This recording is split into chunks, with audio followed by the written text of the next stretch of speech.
Good morning dear students, myself Ravani Dwania, lecturer in zoology, Podar college Nawalgarh. Students, आज मैं आपको biology subject के बारे में कुछ बेसिक नॉलेज दूंगी। आफ्टर 12th जब आप बीएससी में एडमिशन लेते हैं तो पोदार कॉलेज में बीएससी के साथ साथ मैं कुछ ऐसे, जैसे कि आप जानते हैं न्यू एजुकेशन पॉलिसी में भी आपने पढ़ा होगा कि अप्लाइड एकेडमिक्स का नॉलेज एक स्टूडेंट को होना बहुत जरूरी है। क्या है अप्लाइड एकेडमिक्स, ये मैं आपको बताती हूँ। जब आप आफ्टर 12th कॉलेज में एडमिशन लेते हैं तो बीएससी ही एक मेन एम नहीं होता है। स्टूडेंट्स को कुछ ऐसे टॉपिक्स क्लियर किए जाते हैं जिससे वो सेल्फ डिपेंडेंट बन सके। फॉर एग्जांपल कुछ 2-3 एग्जांपल मैं आपको देती हूँ। जैसे वर्मी कल्चर कैसे की जाती है, क्या होता है, इसकी कंप्लीट नॉलेज, कंप्लीट जानकारी आपको दी जाती है। पोल्ट्री कल्चर क्या होता है, हॉर्टिकल्चर यानी बागवानी कैसे की जाती है, क्या उसकी प्रोसेस होती है, क्या क्या रिक्वायरमेंट्स होती है, ये सारी कंप्लीट नॉलेज, कंप्लीट जानकारी आपको दी जाती है। इसके अलावा apiculture, sericulture, horticulture, poultry culture यानी मुर्गी पालन, मधुमक्खी पालन कैसे होता है, रेशम कीट का पालन कैसे किया जाता है, लैक कल्चर, लाख का उत्पादन कैसे होता है। जो लाख आप देखते हैं वो भी एक कीट से बनती है, कौन सा ऐसा कीट होता है जिससे हम लैक कल्चर कर सकते हैं। ये कुछ मैंने बेसिक एग्जांपल्स आपको दिए हैं। इसके अलावा बहुत सारे ऐसे टॉपिक्स हैं, बहुत सारे ऐसे अप्लाइड एकेडमिक्स है जिसका कंप्लीट नॉलेज आपको यहाँ पर दिया जाता है। अब कुछ जूलॉजी से रिलेटेड टॉपिक्स की मैं बात करूं या कुछ बॉटनी से रिलेटेड टॉपिक्स करूं। बायो के अंदर हम दोनों पढ़ते हैं, स्कूल लेवल तक बायोलॉजी एक ही सब्जेक्ट रहता है, कॉलेज लेवल पर ये जूलॉजी और बॉटनी में डिफरेंशिएट होता है। बॉटनी में हम प्लांट्स की स्टडी करते हैं और जूलॉजी में एनिमल्स की स्टडी करते हैं। तो स्टूडेंट्स, बेसिक जो डेली लाइफ के कुछ ऐसे टॉपिक्स हैं जिनका नॉलेज अगर हमें नहीं हो तो बहुत से प्रॉब्लम्स को हमें फेस करना पड़ता है। फॉर एग्जाम्पल, एक नॉर्मल एग्जाम्पल मैं आपको दूं, ब्लड जो हमारा ग्रुप है, कभी क्या होता है जब हमें चोट लग जाती है, इंजरी होती है, तो हम हॉस्पिटल्स में जाते हैं या फिर कोई एक्सीडेंट होता है, हमें ब्लड की रिक्वायरमेंट होती है तो डॉक्टर के द्वारा बोल दिया जाता है कि आप इस ग्रुप का ब्लड ले आइए। अब हमें नॉलेज ही नहीं है कि ब्लड ग्रुप होता क्या है, तो हम ब्लड बैंक ढूंढने लगते हैं। हो सकता है आपकी फैमिली में कोई ऐसा मेंबर हो जिसका ब्लड ग्रुप पेशेंट से मैच करता हो, तो आपकी फैमिली का मेंबर भी ब्लड दे सकता है। लेकिन इन सब चीजों का हमें नॉलेज ही नहीं होता, जो कि डेली लाइफ में नॉलेज होना बहुत जरूरी है। सेकेंड एग्जाम्पल मैं आपको दूं, ब्लड प्रेशर।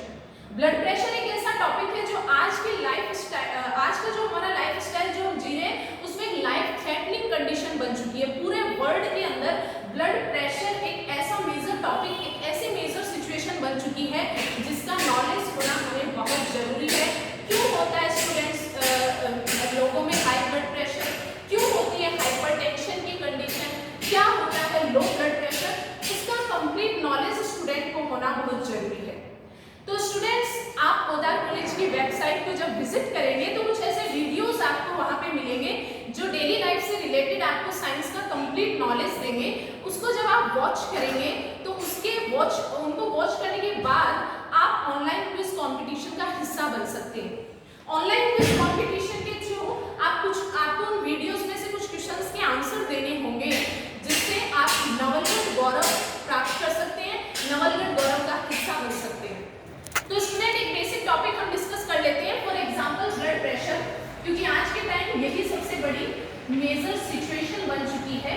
क्या होता है ब्लड प्रेशर? ब्लड क्या होता है? ब्लड हमारी बॉडी का एक सर्कुलेटिंग फ्लूइड होता है, यानी हमारी बॉडी में एक ट्रांसपोर्ट होने वाला ऐसा लिक्विड टिश्यू है जो पूरी बॉडी में न्यूट्रिएंट्स और ऑक्सीजन को ट्रांसपोर्ट करता है। ब्लड प्रेशर क्या होता है?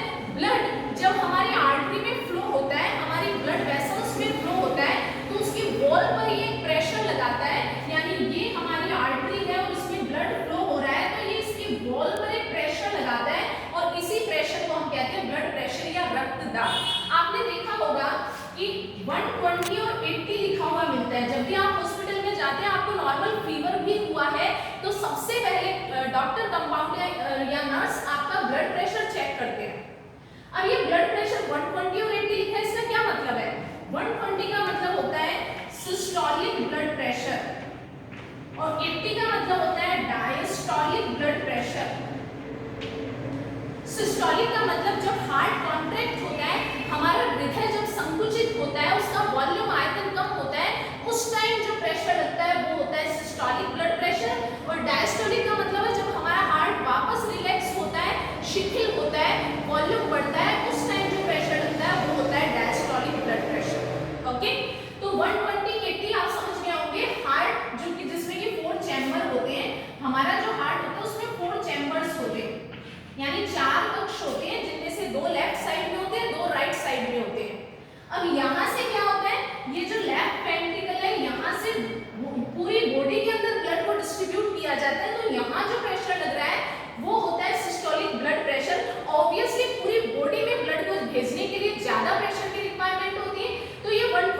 होता है। लेकिन हाई ब्लड प्रेशर या हाइपरटेंशन क्या है, जब ये 120 से ज्यादा हो जाता है, यानी 140, 160, 180 जो कि लाइफ थ्रेटनिंग कंडीशन होती है, जब ये ब्लड प्रेशर ज्यादा हो जाता है तो उसको हम बोलते हैं हाई ब्लड प्रेशर।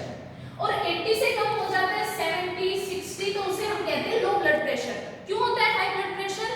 इसके बहुत सारे रीजंस होते हैं। सबसे बड़ा रीजन होता है स्ट्रेस। स्ट्रेस से हाई ब्लड प्रेशर हाई कैसे हो सकता है? ब्लड प्रेशर तो आप समझ गए होंगे कि ब्लड जब फ्लो हो रहा है आर्टरी में तो वॉल पर प्रेशर लगाता है, ये हाई क्यों हो जाता है सडनली? मैंने आपको सबसे पहला रीजन बताया स्ट्रेस। स्ट्रेस जब होता है, तनाव जब होता है, तो हमारी बॉडी से कुछ ऐसे हार्मोन्स रिलीज होते हैं जो कि ब्लड वेसल्स की वॉल को कॉन्ट्रैक्ट कर देते हैं, जिससे प्रेशर बढ़ जाता है। इसके अलावा सेकंड रीजन होता है हमारी डाइट। हम डाइट में क्या ले रहे हैं? हम कुछ ऐसे फैटी कंपोनेंट्स जो कि नॉर्मल से ज्यादा अमाउंट में ले रहे हैं, तो भी ब्लड प्रेशर हाई हो सकता है। तीसरा रीजन होता है ओबेसिटी, यानी वेट गेनिंग। वेट अगर बहुत ज्यादा है तो भी ब्लड प्रेशर हाई हो सकता है। और सबसे मेन रीजन ये होता है साल्ट। अगर हम सोडियम आयन, नमक ज्यादा खा रहे हैं तो ब्लड प्रेशर हाई होता है। क्यों होता है? क्योंकि Na+ जो होता है वो वाटर को रिटेन करता है, एब्जॉर्ब करता है, और बॉडी में जब वाटर इंक्रीज होगा, वाटर रिटेन होगा, तो ब्लड का वॉल्यूम बढ़ेगा। ब्लड वॉल्यूम बढ़ेगा तो सीधा सीधा क्या है, ब्लड प्रेशर बढ़ेगा। तो जनरली क्या होता है, जिसको हाई ब्लड प्रेशर होता है उसे डॉक्टर के द्वारा बोला जाता है कि नमक कम खाया जाए। उसका सीधा रीजन ये होता है कि नमक यानी सोडियम जो होता है वो वाटर को रिटेन करने का काम करता है, जिससे डायरेक्ट ब्लड वॉल्यूम हमारा इंक्रीज होता है। तो हाई ब्लड प्रेशर के बहुत सारे ऐसे कॉजेस होते हैं। हम कैसे कंट्रोल कर सकते हैं? देखिए, 4 चीजें होती है जो ब्लड प्रेशर को हाई करती है। या तो हार्ट से रिलेटेड कोई प्रॉब्लम आपको है, या ब्लड वेसल्स जो होती है उसकी इलास्टिसिटी यानी उसमें कॉन्ट्रैक्शन बढ़ गया है, या फिर आपकी किडनी से संबंधित आपकी बॉडी में कोई डिजीज है। किडनी में क्यों बोल रही हूँ? क्योंकि किडनी हमारी बॉडी से एक्सक्रीटरी वेस्ट को एलिमिनेट करती है। अगर किडनी में प्रॉपर अमाउंट में सोडियम आयंस एलिमिनेट नहीं हो रहे हैं तो भी ब्लड प्रेशर हाई होगा, क्योंकि किडनी सोडियम को एलिमिनेट करेगी तो ब्लड प्रेशर नॉर्मल हो सकता है। लेकिन अगर सोडियम आयंस किडनी से प्रॉपरली एलिमिनेट नहीं हो रहे हैं तो ऑब्वियसली ब्लड प्रेशर हाई होगा। तो या तो आपको हार्ट से संबंधित कोई प्रॉब्लम है, या ब्लड वेसल्स प्रॉपर फंक्शन नहीं कर रही है, आपकी किडनी में से रिलेटेड आपको कोई प्रॉब्लम है, या फिर एंडोक्राइन सिस्टम में प्रॉब्लम है। एंडोक्राइन सिस्टम जो मैंने आपको बताया हार्मोन्स, जैसे स्ट्रेस है, स्ट्रेस की कंडीशन में हार्मोन्स का लेवल इंक्रीज हो जाता है। तो स्टूडेंट, ये मैंने कुछ एक बेसिक एग्जांपल दिया जिनका नॉलेज होना बहुत जरूरी है हर इंडिविजुअल को। कुछ ऐसे टॉपिक्स जो हमारे डेली लाइफ से रिलेटेड हैं, इनकी स्टडी करके हम बहुत कुछ ऐसे नॉलेज को गेन कर सकते हैं जो डेली लाइफ में हमें बहुत हेल्पफुल होता है। ओके स्टूडेंट्स, तो आई थिंक आप लोगों को कुछ अच्छा सीखने को मिला होगा।